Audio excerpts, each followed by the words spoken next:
dikasih oleh Tuhan, mengucap syukur kalau saat ini kita boleh mengikuti SEAL hingga pada hari yang ketiga. Saya yakin anak-anakku sekalian senang menikmati berkat Tuhan dari setiap hari, dari hari Senin, Selasa hingga saat ini. Dan kita bersama-sama, kita sudah belajar bersama bagaimana tokoh Alkitab dikisahkan di dalam kehidupan Timotius, kemudian juga dialami oleh Esther, dan yang terakhir bagaimana karya Tuhan Yesus bagi kehidupan kita semua. Anak-anakku yang terkasih, dan ini kita bersama kita akan memperhatikan apa yang menjadi prioritas dalam kehidupan kita sebagai anak-anak Tuhan. Ya, jadi perlu kita menyadari bersama bahwa kita anak-anak Tuhan. Kita diciptakan oleh Tuhan. Nah, saudara, anak-anakku yang terkasih, kita belajar dari mengulang Timotius. Ya, dalam Timotius pasal yang kedua, ayat yang keempat, 2 Timotius pasal pertama, ayat yang ke-14 ya. Coba kita lihat bersama anak-anak dan bapak ibu saudara sekalian. Kita lihat bersama di dalam 2 Timotius 1 ayat yang ke-14. Peliharalah harta yang indah yang telah dipercayakannya kepada kita oleh Roh Kudus yang tinggal di dalam kita. Rasul Paulus di sini menjelaskan kepada Timotius, ya, sebagai generasi penerus daripada pelayanan Paulus, dia mengatakan supaya pelihara harta yang indah. Ya, setiap orang tua ingin memberikan warisan kepada anak-anaknya. Ya, anak-anak pun juga ingin dapat warisan dari orang tua. Secara umum, ya, orang tua memberikan warisan dalam bentuk harta, ya, dalam bentuk ilmu, pengalaman. Tetapi di sini belajar dari Timotius.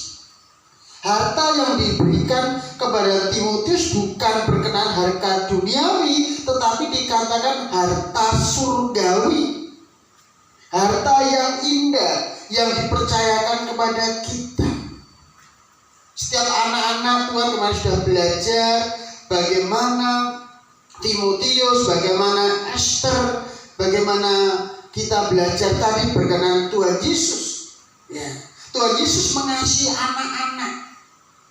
Dia sangat mengasihi anak-anak karena anak-anak sangat berharga di mata Tuhan.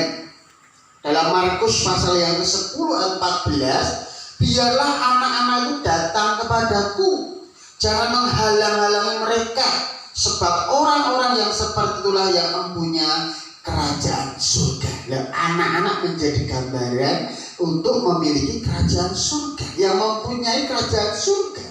Mengapa? Karena anak-anak masih polos, masih sederhana, masih perlu dapat diisi, diberikan banyak wacana, pengetahuan yang membangun, terutama imannya kepada Tuhan Yesus. Hal yang kedua, anak-anak ini mudah sekali untuk meniru. Ya. Didiklah anak-anak kita dengan baik. Dia meniru perilaku orang tua dengan baik. Oleh karena itu, sebagai anak-anak, kemarin sudah belajar, kita belajar untuk berbuat yang baik. Ya. Orang tua berikan contoh kepada anak-anak supaya anak-anak itu dapat mengerti dan memahami tentang siapa Tuhan Yesus. Nah, saudaraku yang terkasih, hal yang ketiga, anak itu sangat percaya kepada orang yang lebih dewasa. Mudah percaya kepada orang yang lebih dewasa. Oleh karena itu, kita perlu berhati-hati di dalam memberikan pengajaran kepada anak-anak. mudah percaya, penuh percaya kepada orang tua. Seorang anak kecil memiliki kepercayaan penuh kepada orang tuanya. Ia tidak pernah khawatir tentang apapun ketika ia bersama dengan orang tuanya. Nah, inilah perlu kita membangun anak-anak kita supaya tetap percaya kepada Tuhan. Kita ajarkan tentang Tuhan. Anak adalah berkat dari Tuhan.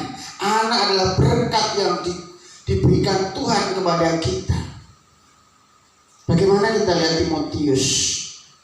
Neneknya, ibunya memberikan pengajaran yang benar tentang iman, dan pada akhirnya bertumbuh dengan baik hidupnya sehingga menjadi estafet pelayanan bagi Paulus.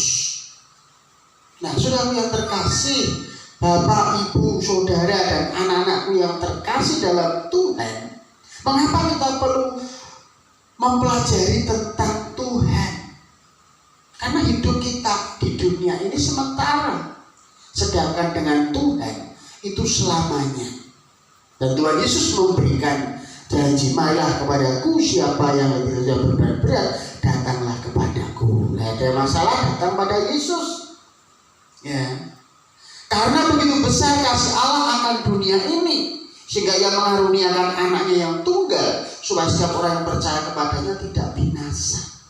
Yang percaya kepada Tuhan Yesus akan masuk surga untuk selama-lamanya, namun juga akan menikmati kehidupan bahagia di dunia ini, karena Tuhan Yesus memegang hidup kita.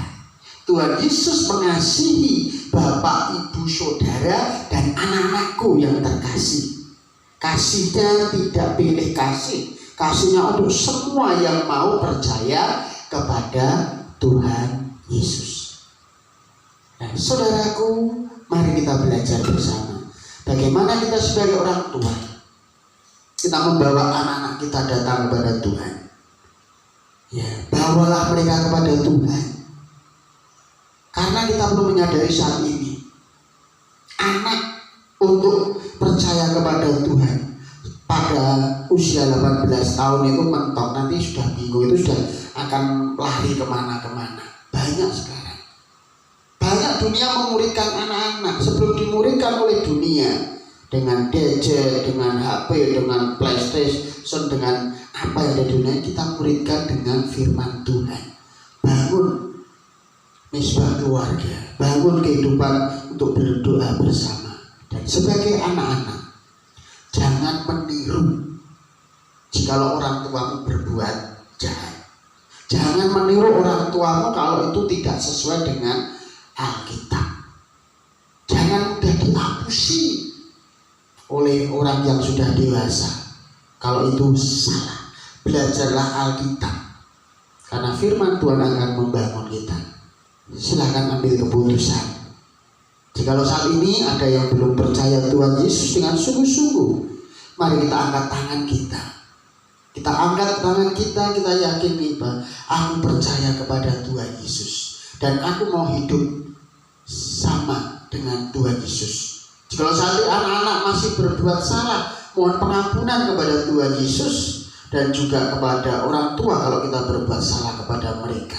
Demikian juga orang tua, kalau saat ini berbuat salah kepada anak, minta ampun kepada Tuhan dan nyatakan kepada anak-anak. Ambillah keputusan untuk tetap percaya kepada Tuhan. Anak sangat bernilai di mata Tuhan. Karena itu Allah memerintahkan orang tua untuk melindungi mereka. Anak sangat bernilai di mata Tuhan. Karena itu Allah ingin supaya anak-anak dididik oleh orang tua ke jalan yang benar. Terima kasih Tuhan. Amin.